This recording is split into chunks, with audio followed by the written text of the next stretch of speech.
Hürmetli vatandaş, bugünkü leksiyemizle başlayımız. Leksiyede size Gadi Ruzi Washington'dan sözleyimiz. Bugünkü çislağa 2025 yıl 1. ayının 14. günü haftaki Seyşembe vatandaşım. Vaziyetimiz demediyseniz arkadan kilovatkanmış gündün bir haber. Yenile Cungo'nun reisi Xi Jinping doğrusudaki haberle. Tünün sizge şu yosunda şu günkü haberini yetkizdik. Endi bugün kişi yana ta'kidlagan asası ikki narsani eg'iz qapti. Birincisi nima deydi desangiz buni mavzusini aytib o'tay sizga ishonchli bo'lsin vatandoshim. Washington taylikni oshkorlaydigan vaqt yetib keldi. Masalan, Beijing intayin eg'ir xatarga duchor bo'ladi. Ikkinchisi qo'rqinchli bir ish. O haqiqatan Xi Jinpingning miltiqa rahbarlik qilish huquqini tortib oldi. Yana bir mavzu sizga bugun so'zlaydiganimiz Wang Xiaohong. Kim o? Wang Xiaohong Jungo Jamoat Xavfsizligi Ministerligining ministri, Reis Xi Jinpingning eng yaqin muridi. Yani Pujan ülkesi tanışkan muridi. Wang Xiaohong yaqinda so'zlagan so'zning muqomida o'zgarish yuz berdiydi. Buning ma'nosi nima ekan desangiz, bu kishi yaqinda shundoq notoq so'zlabdi, so'zlagan notoq soqchilar bayrami deydigan bayram bor ekan Jungoda qarang. Vah vah. Diktatormi bayram qiladi ekan.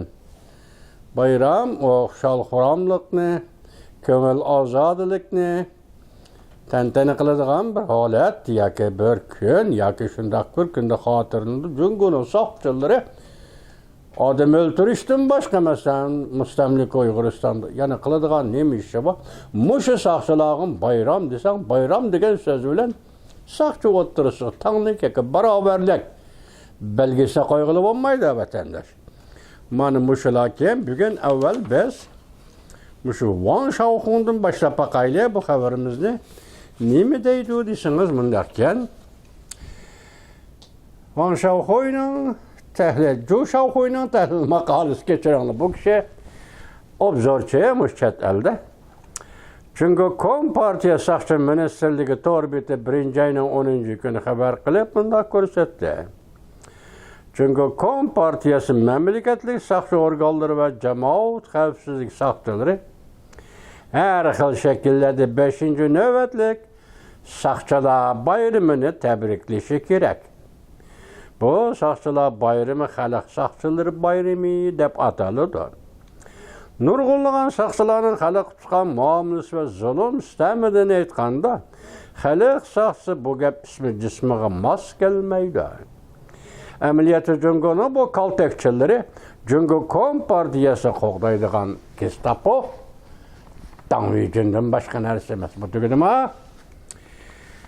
En oxirgi bir abzas qaranganda shu Wang Xiaohong'ning so'zlagan dokladi va shu dokladni naziriychi Zhou Xiaohong'ning tahlil qilishi qarab turing.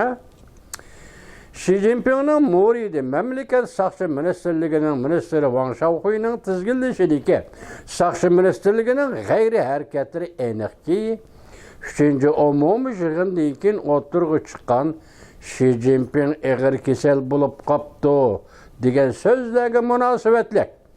Shuningdek keyin Jungo Kompartiyasining yuqori qatlamida partiya ichida ko'p qatim g'ayri hodislar o'tirg'i chiqdi. Mesela bunun içinde Amerika Qo'shma Shtatlarining davlat bexatarligi masalasi, Prezident Joe Bidenning davlat bexatarligi masalasi 2024-yili 8. ayning 27. kuni Beijingni ziyorat qilganda ham Reis Xi Jinping bilan ko'rishdi, ham ismini atab turib, Harbiy ishlar komitetining ma'mur raisi Zhao Yishao bilan ko'rishdi. Bu şu vaqt sizlar so'zlaganda g'ayri bir ishqa bu dedi vatandosh. Hozirgacha bu g'ayri ish, shu g'ayri ish davomlashib kelyapti. Bugun buni mushiyat yana bir qatam misolga olib, bu bir g'ayri bir ahvol debdi vatandosh. Devlet veziri Li Chang Vietnamni ziyorat qilgani. Buni sizlarga so'zladik. Davlatning raisi, Jungoning raisi chaqliq o'rinda qo'yib kutib oldi. Dabdabalik. Xuddi Jungo Kompartiyasining ichki qismida bo'layotgan ishlarda Vietnam Kompartiyasi xabar topib turgandek. Albatta shunda. Chunki davlatlararo istixborot idorasi bor, har bir ishlab turdi buning uchun. Vietnamcha tayyorlaydi ishni. Yana boshqa davlatlar boshqa nuqtada diqqat qil. Vietnam shu bo'layotgan ishlarni ko'rib turib, Rais Xi Jinping hukumatning, partiyaning va uning atrofidagi amaldorlarning tutgan muomalasiga qarab o'ltirib, bu Li Changning o'rnini Vietnam yo'qqa ko'tarib, shunda qarshi olgan edi vatandosh. Yaqindan beri, yani 3-chi masalada Xi Jinping qatnashga tegishlik bo'lgan 3 cho'ng katta yig'in qatnashmadi. Biz Arliqdagi 1-oyning 9-kuni o'tkazilgan siyosiy byuroning yig'iniga Xi Jinping qatnashmabdi degan edi. Keyin u to'g'ri gaplar yo'qolib ketdi. Hozir o'sha qatorda 3 cho'ng katta yig'in qatnashmadi dedi. Yoki chaqirilmadi, yoki o'rinlashtirilmadi, yoki munosabatsiz deb qaraldi. Biroq bu yig'inlarga davlatning raisi bo'lgan odam, partiyaning sekretari bo'lgan odam cho'qim qatnashishi kerak edi deb xulos chiqaribdi deysiz. Endilikda yana sizga so'zlaydigan bir xabarimiz u nima desangiz, Washington deydi, boshda o'qidik-ku. Washington taglikni oshkorlaydigan vaqt keldi. Beijing intayin zo'r xatarga duch keldi. Mavzuli xabar Vanvi torbitida 13-kuni Vanvi torbitida e'lon qilindi. Bunday boshlandi. Jungo iqtisodining eksportga tayinish darajasi o'tgan 20 yilda ko'p vaqtlarni egalladi. Yoki iqtisodda jiddiylik hozirgidek emas. Taraqqiy qildi, normal degandimi, 20 yil ichida Jungo iqtisodi eksportga tayinib qoldi, qo'shimcha importga tayinib qoldi. Bu anda Amerika prezident Donald Trump'ning savdo jihati yana bir qatam zarba berishining ta'siriga uchraydi. Demak, prezident Trump boj qo'yiman 60% dedi, boj qo'yiman normadan tashqari 10% dedi. Hozir mushu siyosat prezident Trump aytayotgan mushu siyosat amaliylashamdi. Masalan, Aqsaraga kirgandan keyin xizmat mushu bo'yicha bo'lamdi. Anda bugun Johnson degan nima deydi desa, o'zi bir yangi fikrni o'rtaga chiqdi. Uning degani 60% boj qo'ysa, masalan, Jungo hukumati bunga darhol taqobil turishning chorasini topadi deydi. Uning taqobil turish chorasi Jungo Kompartiyasining boshqa narsa emas, pulni paxollashtirdi, ya'ni pulni qimmatini tushirdi deydi. Yuanning qimmatini tushirib, Amerikaning qo'ygan bojiga taqobil turdi. Lekin u yana keyindan tahlil qilib, ishga nuqtada aytibdi. Mesela Jungo'da xalq pulning qimmati tushib ketsa, hozir 7-4 tushib ketsa, eksportga qanday ta'sir ko'rsatadi, importga qanday ta'sir ko'rsatadi. Bu eg'ir masala debdi, pulning kursi, yuanning kursi tushib ketsa, bu eg'ir masala deb. Shundaqli yuanning kursi tushib ketsa, pul paxollish qarab mangdigan bo'lsa, Jungo xalqining turmushi bir masala, bu texmi eg'ir masala deb.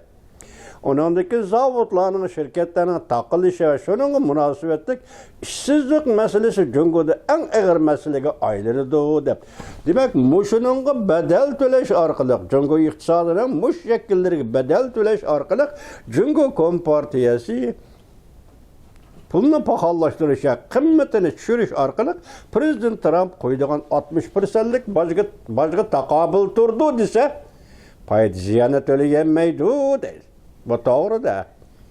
Paxollashtirish bilan prezident Trumpning qo'ygan bejiga taqobil turishi mumkin. Pul paxollashning sening mamlakatingni keltirib chiqargan Payızının nime ekanligini mölçerlep baktan bilsen onu bilmeysen emez. Onun cansınca akıl körüsüşünün, menin akıl körüsüşümün yolu yok. Diken Cumhur Kompartiyası bugün iktisat sahası da muşu künge kaldın. Endi bu sana belgilik, bizge belgilik, cansınca belgilik. Biz mana muşunu tamaşa, orunu tamaşa kılımız deyim. Çünkü siz hazırgacha iktisat 5%, 9% bütün dünyanı aldap geldiniz. Özünüz imza koyup kirgen soda teşkilatını aldap geldiniz.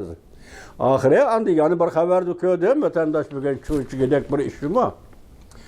Cumhur'un bu yılki tetir farkı, soda tetir farkı yetiştiriliyor. Ya da zaten ben bunu ayırayanmadım. Amerika'dan bolgan soğudaki yetiştiriliği mi bu mümkün emez. İki devlet otoristiki soğudunun umumu sonmusa kança şunan qarab buludu da bu. Ama bir Amerika bilen emez, Avrupa İttifakı, Hindistan, yana başka devletler bilen bolgan. Yani dünyavi soğuda. Muşu soğud yılıdı oturga çıkan tetir fark Cumhur Kompartiyasının 7 trilyon dolar. Demek bu 7 trilyon dolar pul yani Cumhur Kompartiyasının yançığı düştüydü. Şuna hazır müşahede Prezident Trump başkuyuştan tegilikini aşkarlaydı degende. Bir Cumhur'un taşki soğudusuna, işki soğudusuna okşaşıl tesir yetkizidi. Andın en mühimi bütün dünyadaki Cumhur ile soğudu alakası var devletlerinin soda taşki tamojne beji meselesi de Cumhur bilen takallışış, Cumhur bilen tokunuş, Cumhur'un tovarları red kılıştan ibaret müşündak bir şamal dünyavi dairde kozguludu. Mana bu zerbe deydi o vatandaş. Gördünüz mü? Vezir zerbe müşündak deydi. Az yana bir cümlede görüşse Cumhur Kompartiyasının teyyarlık hazır kılmak buluvatkan şey Cumhur sanatını meblağ selişteydi. Cumhur sanatını terakki kıldıraştaydı. O tallıvağa yol şu kendi Cumhur sanatını meblağ selişteydi. Bunun da Avrupa İttifakı, Brezilya, Hindistan ve başka devletler Allah kaçan Cumhur'un erzan, bahalık, tavar, mesulatlardan cak doydu deydi.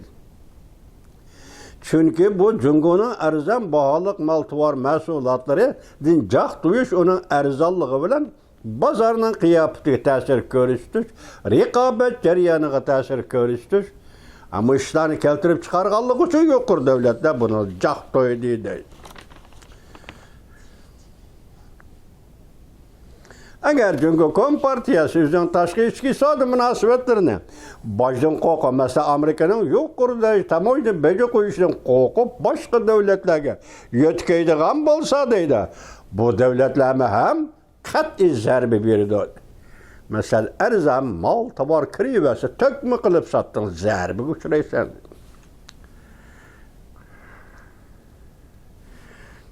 Satşunaslar mundak deyişti. Texme keng kölemlik soğuduruşu Cumhur'un eksport katayınıp iktisatını yükseldirişti kıyla.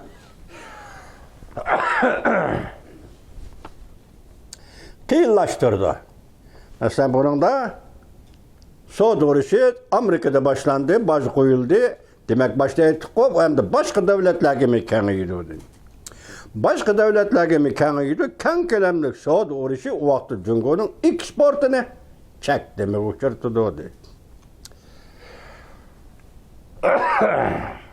Tövbe işte, müşündak vakti kelide bu yütel kıra.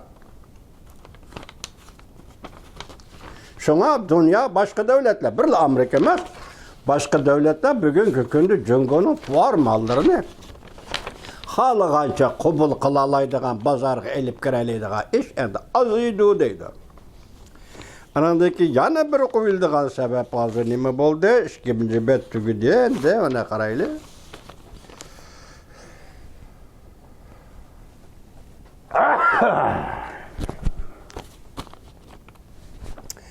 Endi yuqorqi vaqalarga birlashib qarg'avasida nima deydik? Masalan, peshqadamlar paydo bo'ldi. Birga o'tirib suhbatlashdi.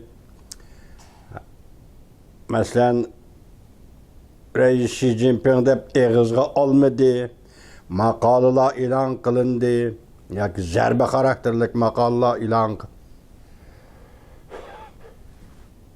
Muşularını koşkanda hazır dünyanın taşkır tarafıdaki taşkır dünya çünkü Kompartiyasının işki kısmı da naydı. Nimiş yüz verdi? Dep sol kuyuşka başlı dedi. Qarğandı bu partiyanın kata başı Xi Jinping'nin hukuku. Tövbe. Hukuku hakikaten acizlap ketdi. Şak şüphesiz ki hele sodağa bağlıq acizlar hele Wang Xiaohong'un sadaqatmanliginin yo'qolib ketishi degandek. Agar bundaq bo'lmaydi ekan, acizlab ketdi. Bu ishni hozir biri Xi Jinping'ning huquqining acizlab ketganligini yana bir qatam hele saqchilar bayrami degan dalillab berdi.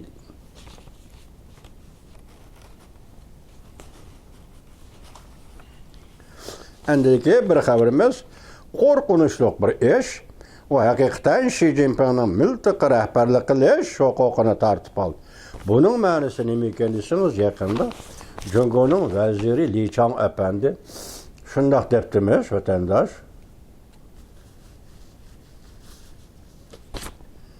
Bu gapning ma'nosi nima ekan desangiz, oshkora yerlik hukumatlarga buyruq tushirib degandek davlatning vaziri de degandek hozir saqchilar yerlikdə türlü hukuk münasibətlər dairəsindən faydalanıb saqçılar bilan birləşib, saqçılar ular bilan birləşib xüsusi ilgilik yoki xüsusi şirkətlərni bozaq qılıvatıdı. Sen bunu toxtat debdi. Sanığızma demək bu yerdə Dövlət Məhkəməsinin vəziri Li Chang saqçılara buyruq düşürgən gap. Bu əməliyyatda Çünkü Kompartiyasının hizmet tertibide mümkün emas vatandaş. Birinci bununla Merkezi Siyasi Kanun Komiteti mesul. Kanun Komiteti arkalık Reis Xi Jinping mesul. Hazır Reis Xi Jinping'nin bu hukukun Li Chang tartip aldığı değil. Demek bir yerlik özgürüş intayın zor özgürüş. Çünkü dikkat Çinpok'una bile tahlil kıldık o silahı vatandaş. Deyimiz ki aldığımızda hazır işke kurultay var. Muşu kurultayda bir taraf bolamda kandak. Mesela Çinpok'un muşundak depti. Bu iş yetmişse başka yol mümkün emas. Degендek sizlerge tahlil kıldık. Çünkü hem şundak oyladık vatandaşım. Bugün hem de kilovatı hazır. Xi Jinping'nin ahvalidin aytqanda deydi Li Chang bu hukukunu tartib aldı. Bu tertip emas deydi. Tartib aldı, bu tertip emas. Endi yana birisi, endi sizlarga so'zlaydiganimiz qisqa xabarlarimizdagi bir gaplar emasdan vatandosh. Grenlandiya, asli shundoq ekan, Aral Grenlandiya deb ataldi ekan, Girlandiya emas ekan. Grenlandiya dengiz urushdan saqlang'ili bo'lmaydi deydi bir xabarda qarang. Jungo Rossiya tayyorlanib qo'ydi. Yer şari bu için nazar 13. gün YouTube orbiti. Endi meyada hazır yana bir xabarni yetib kelish yig'ib aytqandimiz xabarlarni ichidik yana bir xabar. Prezident Joe Biden Jungo abadiy Amerikadan olqib ketolmaydi deb ko'rsatdi mavzuli xabar. 14. kuni Jungo Vaqt gazetida e'lon qilindi.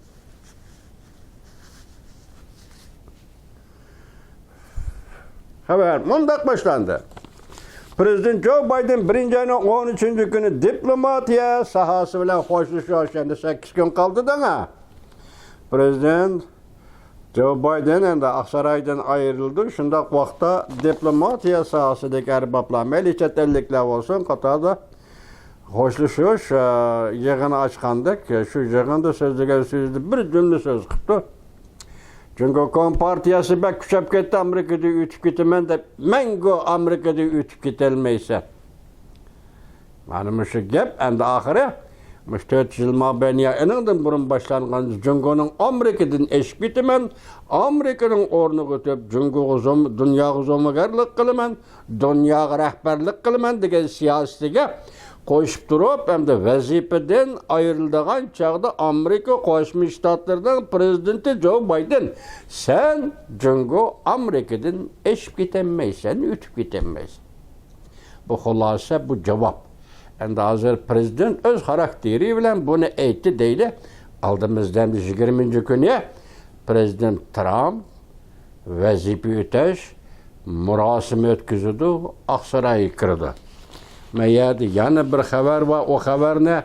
Muyna bat uçurap durdu, lekin men bundak mavzuga taza yakın kelmeydim vatandaş, çünkü bu bek nazik haberlerde hesapta. Bırak bugün bunu Wall Kutusu gazetinin ismi çıkanlık için hemen bununla cüretlik aldı kiraladım. Çünkü Wall Kutusu varken de qanday haber deysiniz men de vatandaş. Çünkü onun korkup turgunu ahırı yetip geldi. Merkezi Axbarat İdaresi Cüngö Kompartiyasiga kesken hareket qo'llanudi. Ümit Sadasi TV 1 ayının 14 gün YouTube 10 saat ilgiri. Amerika Merkezi İstihbarat İdaresi'nin başlığı rat kelip Wall Kutusu gazeti 13 günü haber qilib mundaq ko'rsatdi. Prezident Trump yeni tayinlangan Cüngö'nün aldıda qattiq qo'l erbab Merkezi İstihbarat İdaresi'nin başlığı rat kelib 15. günü Amerika Qo'shma Shtatlar Davlat Majlisi Kengash Palatasida amaldarlarni tayinlash ve sınaqdan ötküzüş guvohlik berish yig'iniga qatnashdi. Rat kelib Prezident Trump yeniden tayinlagan amaldor Jungyang Qingbaoji Merkezi Axbarat İdaresi başlık qilib tayinlagan amaldor 15. günü ettigenlikki Kengash Palatasida guvohlikni o'tdi. Demek bu yig'inga qatnashdi. Merkezi Axbarat rahbarlik gruppasining a'zolarini bir-birlab qarab chiqdi. Ya'ni Kengash Palatasi bir-birlab qarab chiqdi. Ma'qullashdan o'tgan hamon Cüngö'ga texmi eg'ir va texmi faol harakat qo'llanadi. Savdo deb keldik, diplomatiya deb keldik, kishilik huquq deb keldik, hammani deb keldik. Cüngö to'g'risi hozirgacha CIA ya'ni Jungyang Qingbaoji Cüngö'ga keskin harakat qo'llanadi degan so'zni demagan edi vatandosh. Endi bu yetib keldi. Bugün sizlarga yetkazdik dedimmi ya? Masalan bu Wall Kutusu gazeti 13. gün xabar qilgan ekan, bugün buni Ümit Sadasi xabar qildi. Vaqt bilan vatandosh. Endi Cüngö bilan bo'lgan kurashning qayerga yetib kelganligini shunada ko'rib olasiz vatandosh.